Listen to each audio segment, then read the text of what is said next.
নমস্কাৰ, আজি অন্য এটা ভিডিঅ'লৈ স্বাগতম জনাইছোঁ আপোনালোকক।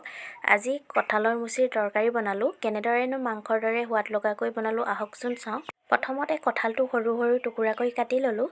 আঠা লাগে কাৰণে মই পানীত তিয়াই থৈছোঁ কঁঠালটো। আপোনালোকে কাটিবৰ সময়ত হাতত মিঠাতেল লগাই ল'ব, তেতিয়া আঠাটো নালাগে। এতিয়া মই প্ৰথমতে বইল কৰি ল'ম কঁঠালখিনি। জোখ অনুসৰি পানী দিব, তাতে আৰু নিমখ হালধি দি দিছোঁ। এতিয়া মই আটাইখিনি কঁঠাল তাতে দি দিম।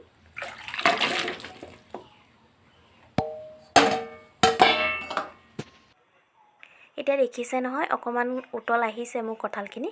মই এতিয়া আলু এটা কাটি থৈছিলোঁ, তাতে আলুটো দি দিম। মই লগতে দিয়া নাই, লগতে দিলে সিজিলে খাই বেয়া লাগে, সেইকাৰণে আলুটো অলপ পিছত দিব লাগে।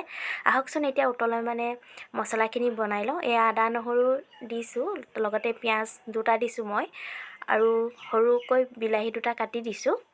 এতিয়া মই এইখিনি মিক্সিত মাৰি ল'ম, আপোনালোকে পটাটো পিচি ল'ব পাৰিব। এইখিনি মোৰ ৰেডি হৈ গ'ল। আৰু এইফালে লৈছোঁ মই চিকেন মছলা, আৰু এইফালে লৈছোঁ লং, ইলাইচি, ডালচেনি আৰু ৰঙা জলকীয়া দুটা পিচি লৈছোঁ। এয়া মোৰ উতল আহিলেই কঁঠালখিনি এতিয়া মই কাঢ়ি ল'ম। বেছি সময় উতলিব নিদিওঁ, কাৰণ পিছত আকৌ সিজিব লাগিব, পানী দিম যেতিয়া। এতিয়া মই বইল কৰি থোৱা আলুখিনি ভাজি ল'ম। প্ৰথমতে বইল কৰা আলুখিনি ভাজি ল'লে খাবলৈ এটা ভাল সোৱাদ আহে আৰু খাবলৈ ভাল লাগে। এয়া মোৰ আলুখিনি ৰঙচুৱা পৰিছে, মই এতিয়া আলুখিনি কাঢ়ি ল'ম। এতিয়া মই একেখিনি তেলতে মই কঁঠালখিনি যোনখিনি বইল কৰিছিলোঁ সেইখিনিও ভাজি ল'ম। মই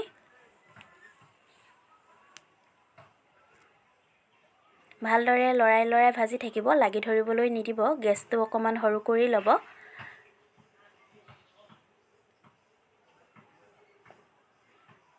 দেখিছে নহয়, মোৰ ৰঙচুৱা পৰিছেই। মই অকণমান ৰঙা হোৱালৈকে কঁঠালখিনি ভাজি ল'ম, তেতিয়া খাবলৈ সোৱাদ লাগে। এয়া দেখিছে নহয়, ৰঙা পৰিছেই। মই এতিয়া কাঢ়ি ল'ম। আপোনালোকেও ইমানটো জোখতে কাঢ়ি ল'ব, ইয়াতকৈ বেছি ফ্ৰাই নকৰিব।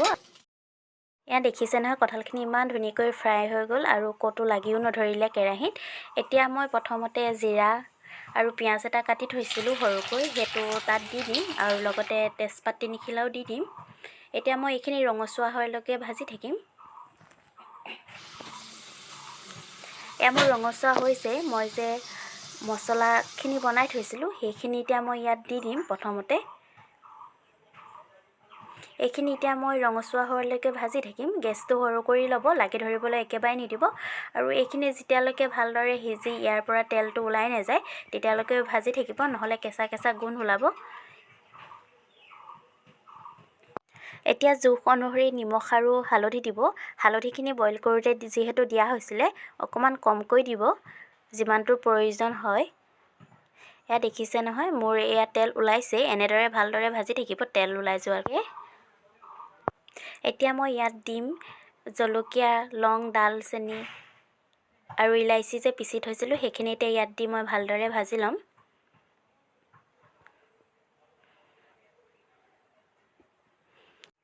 এতিয়া মই ইয়াত চিকেন মছলা এচামুচ দি দিম।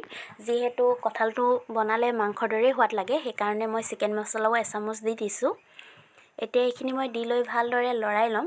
দেখিছে নহয়, এনেদৰে বনোৱাৰ কাৰণে লাগিও ধৰা নাই। গেছটো কিন্তু সৰু কৰি ল'ব, বেছি ডাঙৰ কৰি দিলে জ্বলি যাব। মোৰ কিন্তু এতিয়া অকণো জ্বলি যোৱা নাই, দেখিছে নহয়, সৰু কৰি লোৱাৰ কাৰণে। এতিয়া মই ইয়াত কঁঠাল আৰু আলু আটাইখিনি ইয়াতে দি ভালদৰে মিক্স কৰি 10 মিনিটমান সময় ভাজি ল'ম। আপোনালোকেও এনেদৰে লৰাই ভাজি থাকিব। এয়া দেখিছে ন, ইমান ধুনীয়াকৈ কালাৰটো আহিছে, আৰু এনেদৰে বনালে খাবলৈও বিৰাট টেষ্টি হয়।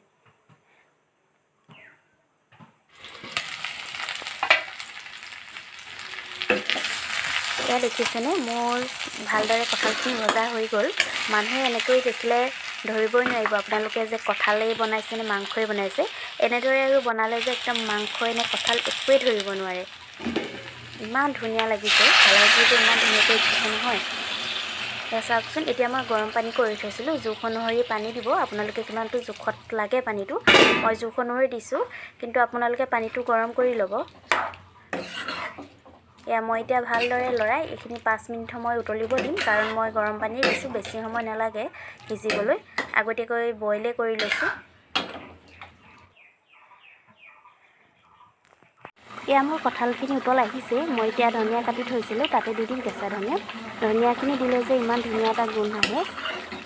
সেইকাৰণে মই ধনিয়াও দি দিছোঁ। এতিয়া মই ভালদৰে লৰাই এইখিনি নমাই থৈ দিম। আপোনালোকে এনেদৰে এবাৰ ঘৰত বনাই খাই চাবচোন। মাংসই খাইছে নে কঁঠালৰ মুচিয়েই খাইছে একো ধৰিবই নোৱাৰিব। আপোনালোকে যদি মোৰ ভিডিঅ'বোৰ চাই ভাল পাইছে, প্লিজ মোৰ চেনেলটো ছাবস্ক্ৰাইব কৰি দিব আৰু কমেণ্ট কৰি জনাব আপোনালোকে এনেদৰে খাইছেনে নাই।